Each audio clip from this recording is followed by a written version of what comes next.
Jared Gines, Stevie T. I know you like your 18 strings, 31 strings, 32 and a half strings, Mountain Dew blaster for genting and battling your guitars out in the rocks over the ocean. Well, I have the original gent machine right here.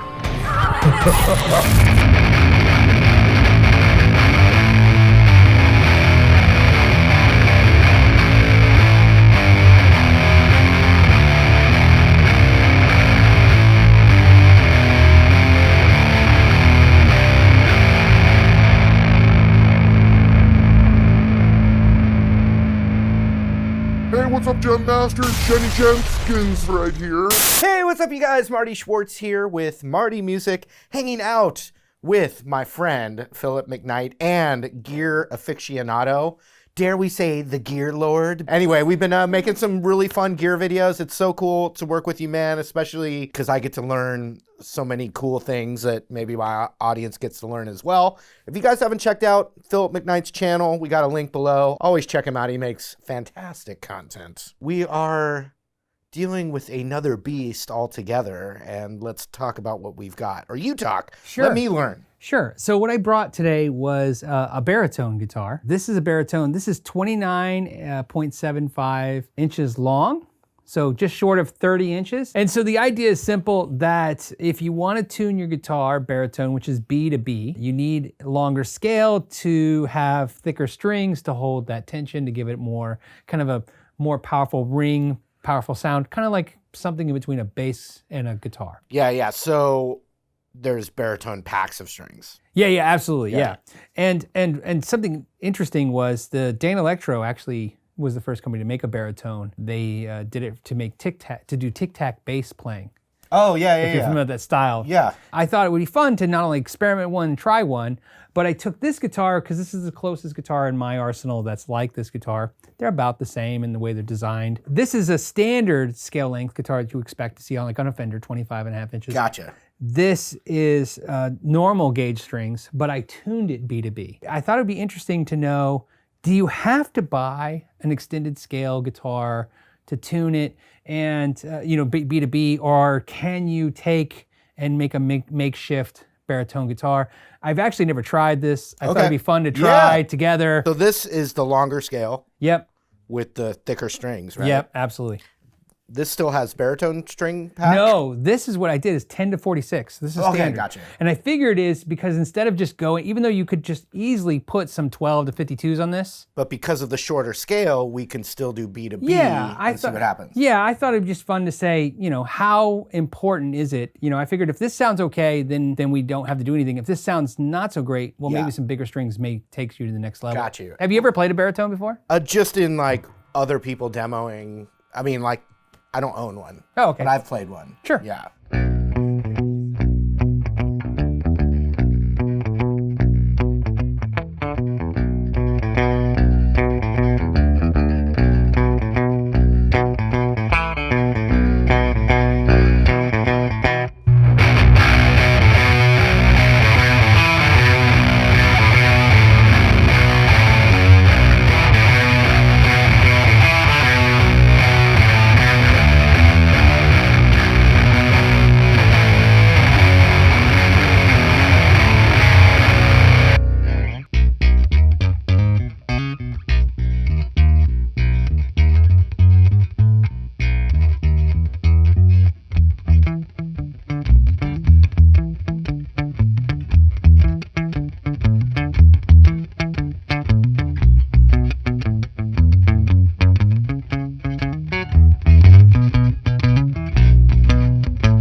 Feels very bass-like to me. I've always had an interesting kind of love-hate relationship with this style of instrument because of that. You know what I mean? Yeah. It always plays out in my head like it's going to sound so deep as a guitar, but it still has so much of a bass vibe. Now I'm switching to a shorter scale with 10 gauge. Yeah, this is standard guitar, standard strings, but we tuned it B to B.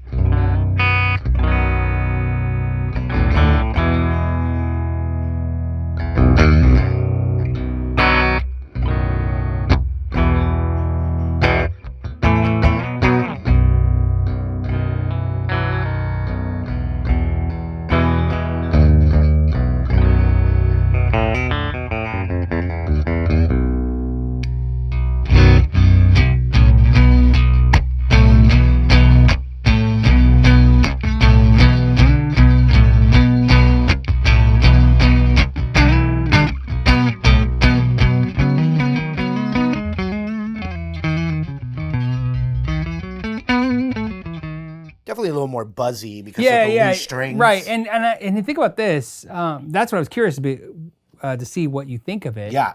Because I can tell you right now, if we just went from, let's say, 11s to 48s or even 12 to 52s, It would. without cutting the nut or doing any changes to the guitar, I think we can get away with as high as probably 11 to 48s. Yeah. So 11/48s would definitely cinch up some of the buzziness. Yeah. But listening to it, I mean, this had the sustain for sure. Yeah. But they almost sounded identical to me, to my ear. Yeah. They definitely feel different. Right. Like this just feels like the strings are almost, too loose. Right. I'm not feeling that. you're not. Like I'm used to a certain amount of tension, and I'm not used to this at all. Right. I mean, that just feels funky Right. in the wrong way. But Yeah. I know we're experimenting here, so. But that feels good. Yeah, you do And the then, metal.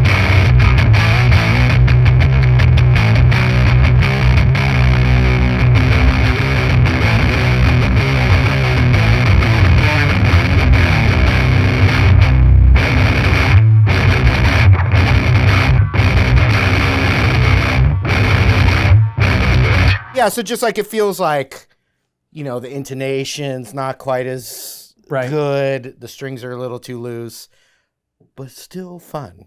Okay. The question I would have is, so if you're going for the sound, do you feel like there's a justification to go to the longer scale, or do you think you could pull it off with that? Or I would go for that. You know what it is? For me, it's these big chords. Yeah. Because Yeah. they ring. I mean, think of this acoustically, this thing's just ringing out. Yeah. All right, let's try it again.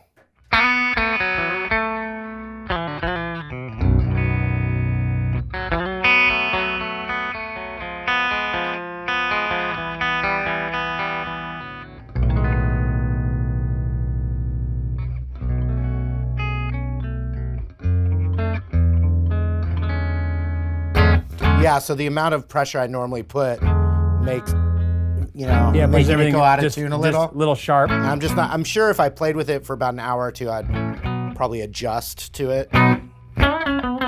Even that, it's like, it's not working. Well, as you can tell, I was having a lot of fun. I had fun. Thank you again, Phil, for coming and just schooling us all on some really cool information. I love learning this stuff. I've never really been a gear expert, so thank you, you guys. Check out Philip McKnight's channel. We got a link for it in the info box below. And if you guys dig what you see us doing, give us ideas for more videos you'd like to see. And thanks again.